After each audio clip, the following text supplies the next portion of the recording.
Welcome to the road to 1 million US dollars. Let's get right into the Bitcoin chart for today, starting on this 4-hour time frame once again, because we are still seeing this bearish divergence play out on this 4-hour time frame, which is when you have higher highs in the Bitcoin price and lower highs in the RSI momentum indicator. Now, of course, if you watch my videos over the last couple of days, I have been a little bit more bearish in the short term. So looking back at this chart, if I'm just taking a look at this high to this low here, that's about a 5% pullback in the short term. So I'm happy with being able to have shown you guys these warning signals well ahead of time. Either way, for now, this bearish divergence is pointing towards either some choppy sideways price action or potentially even some bearish momentum in the short term. Another thing I want to point out here on this 4-hour time frame are the Fibonacci levels, of course. As you can see, we are currently below this 0.236 Fibonacci level, sitting at 96.3K, and the next Fibonacci level below that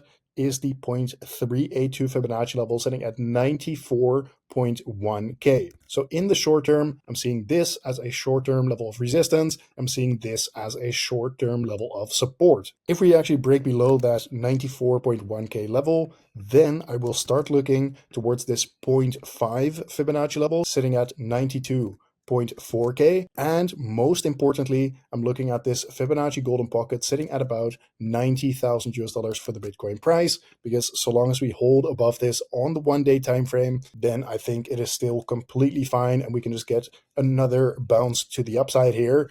However, in the case that we start getting some more bearish price action, so we actually start getting those daily candle closes below the 90K level, then we need to really start looking for potentially a deeper pullback below that Fibonacci golden pocket. Either way, for now, that is not the case, but staying on that 1-day time frame, we actually have a new confirmed bearish signal in the charts here, which is this bearish divergence once again, but this time on the 1-day time frame. So again, higher highs in the Bitcoin price, lower highs on the RSI momentum indicator, and typically this points towards a break from all of that bullish price action we have been seeing, again, either in the form of some choppy sideways price action on that 1-day time frame, or potentially even a pullback on that 1-day time frame as well. Like if we just zoom out here for a little bit, we just relax, what you can see here is a massive 50% move to the upside in a matter of a couple of weeks, right?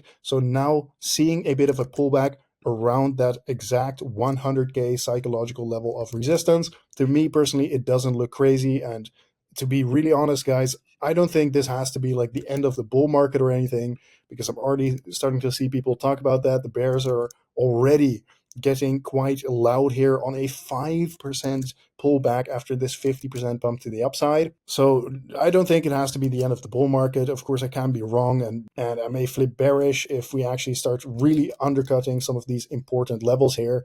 But for now, as I said yesterday as well, short term is actually looking a little bit bearish. 1-day time frame is potentially starting to look a little bit more bearish. However, we have some key levels that we can just hold above, and then everything will still be totally fine. And long term, if I'm just looking at this 1-week time frame, to me personally, at least, guys, this is still looking bullish. Even if we actually close this week in the red, and keep in mind we still have 6 days for this week to actually close. But either way, even if we do get some kind of pullback here, close the week in the red, and then potentially bounce off of some important level of support, I'm still long-term bullish is what I am trying to say, even if we get a bit of a pullback right now in the charts. So I still have my long position open, and of course I will continue to keep trading the much lower timeframes for Bitcoin to take advantage of some of that juicy volatility in the markets right now. Next, taking a look at the Bitcoin liquidation heat map. First of all, on this 1-week time frame, what you can see right here is that just yesterday we took out a big level of liquidity